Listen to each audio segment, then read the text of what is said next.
வணக்கம். வீட்டுக்கு வீடு வாசப்படி சீரியலில் பால் எடுத்துகிட்டு வந்துட்டு பல்லவி கிட்ட கொடுக்குறாங்க பார்வதி. கண்ணன் எப்படியெல்லாம் நடந்துக்குவான்ட்டு அவரை பற்றி சொல்கிறாங்க. என்ன அவங்க அம்மா விட உங்களுக்கு தான் எல்லா விஷயமும் தெரிஞ்சிருக்கும் போலது, அந்தளவுக்கு உங்கள் 2 பேருக்கு க்ளோஸான்னு கேட்குறாங்க. அதை கேட்டது அவங்க நாத்தனார் இருக்குங்க, என்னன்னு இப்படியெல்லாம் பேசிக்கிட்டு இருக்கானின்னுட்டு. அப்போ நான் எதுவும் தப்பாக சொல்லலைன்றாங்க. சரி போகட்டும் விடு, நீ கிளம்புன்றாங்க. என்ன நீ அவகிட்ட போயிட்டு கோவப்படுறன்னும் போது அவள் இப்படியெல்லாம் பேசலாமா, பணக்கார மட்டும் பொண்ணுன்ட்டு. அப்போ நம்ம மட்டும் பணக்காரங்க இல்லையா, ரொம்ப ஓவராக பேசிக்கிட்டு இருக்கா, ஆரம்பத்தில் இவ்வளோ தட்டி வைக்கணுன்ட்டு சாரு கோவப்படுறாங்க. அவள் புது இடத்துல வந்திருக்கா இல்லையா, அதனால் அவள் ஏதோ கோவப்பட்டு குழப்பத்தில் பேசுகிறா விடுன்றாங்க. இவங்க வராங்க. வந்தவொடனே அந்த இடத்துல கண்ணனோட அம்மா பக்கத்து பாட்டி வந்து நிற்கிறாங்க. நான் பார்த்துக்கிறேன் நீ போன்ட்டு பிரியாவை அனுப்பிடுறாங்க. என்ன சொன்னா பார்வதின்னு கேட்குறாங்க. இவங்க அமைதியாக நிற்கிறாங்க. அந்த பார்வதிக்கு இந்த வீட்டில் என்ன உரிமை இருக்குது அதே உரிமை உனக்கு இருக்குது, நீ அதை விட்டு கொடுக்கக்கூடாது வான்ட்டு அவங்க கூட்டிகிட்டு போகிறாங்க. உள்ள கண்ணன் கிட்ட அவங்க பாட்டி உக்காந்துட்டு, நீ பல்லவி கிட்ட எப்படியெல்லாம் நடந்துக்கணும் தெரியுமா, பல்லவியை உனக்கு பொய் சொல்லி தான்டா கல்யாணம் பண்ணி வச்சிருக்கோம், உன்னை பற்றி விஷயம் தெரிஞ்சாக அவள் ஓடி போயிட்டுருப்பா, அதனால் அந்த சூழ்நிலை என்ன பண்ணுறதுன்னு தெரியல, உனக்கு பல்லவை கல்யாணம் பண்ணி வச்சிட்டோம், இப்போ அவள் உன்னை விட அறிவாளிடா, அதனால் நீ அவகிட்ட எப்படியெல்லாம் நடந்துக்கணும் தெரியுமா, அப்படியெல்லாம் நடந்து காட்டுறான்ட்டு இவங்க அவருக்கு சொல்லி கொடுக்குறாங்க.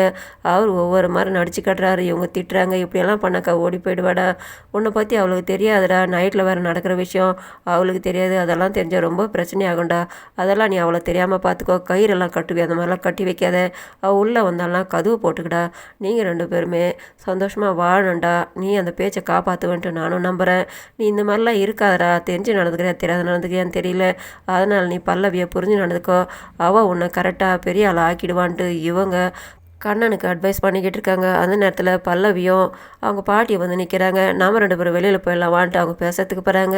அவங்கள பேச விடாமல் கண்ணனோட பாட்டி கூட்டிகிட்டு போய்ட்றாங்க. இவங்க கையில் பால் வச்சுக்கிட்டு இருக்காங்க. எனக்கு தானே பாலுன்ட்டு வாங்கி இவர் குடிச்சிட்றாரு மொத்தத்தையும். உனக்கு தான் மிச்ச பால் எச்ச பால்லாம் பிடிக்காதுன்ட்டு நானே குடிச்சிட்டு அவர் கொடுத்துட்டு போயிட்டு உட்காந்து பழம் உட்காந்து சாப்பிட்றாரு.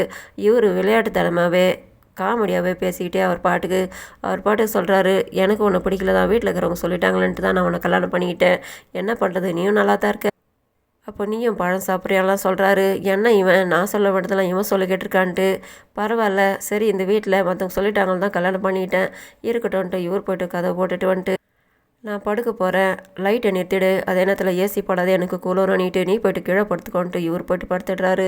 அதை பார்த்து இவங்க ஷாக் ஆகுறாங்க. இதே நேரத்தில் பல்லவியோட அப்பா உட்காந்து யோசனை பண்ணிக்கிட்டு இருக்காரு. பல்லவி அந்த வீட்டில் இருக்கிறவங்களாம் பழி வாங்குவேன், பார்வதியை வீட்டை விட்டு வரட்டுவேன்னு சொன்னதில் அவங்க ஞாபகம் வந்து அவர் உட்காந்து யோசனை பண்ணிக்கிட்டு இருக்கும்போது அவங்க அம்மா வந்து உட்காராங்க, என்ன யோசனை பண்ணிக்கிட்டுன்ட்டு. அப்போ இவர் சொல்கிறாரு, பல்லவியை நான் தான் கெடுத்து வச்சுட்டேன், சின்ன வயசுலேருந்து அவளை சரியாக கவனிக்கல, எனக்கு என்னோடய ஃப்ரெண்டு தான் முக்கியம் நினச்சேன், ஆனால் என்னோடய ஃப்ரெண்டுக்கு நேர்மையாக இருக்கணும் உண்மையாக இருக்கணும்னு நினைப்பேன், அவனோட பையனை அவன் வீட்டை விட்டு வரட்டானா, இவன் அந்த வீட்டில் இருக்கிறவங்களாம் பழி வாங்கணுன்ட்டு போயிருக்கா, இவளோட விஷயம் அந்த வீட்டில் இருக்கிறவங்களுக்கோ என் ஃப்ரெண்டுக்கோ தெரிஞ்சாக்கா அவன் கூட்டிகிட்டு வந்து இவங்க விட்டுடுவான், அவன் ரொம்ப நேர்மையாக இருக்குன்னு நினைப்பான், அதுக்கப்புறம் இவன் அங்கே இருக்க முடியாது, அவளை நாமளே கூட்டிகிட்டு வந்துடலான்ட்டு இவர் சொல்கிறாரு.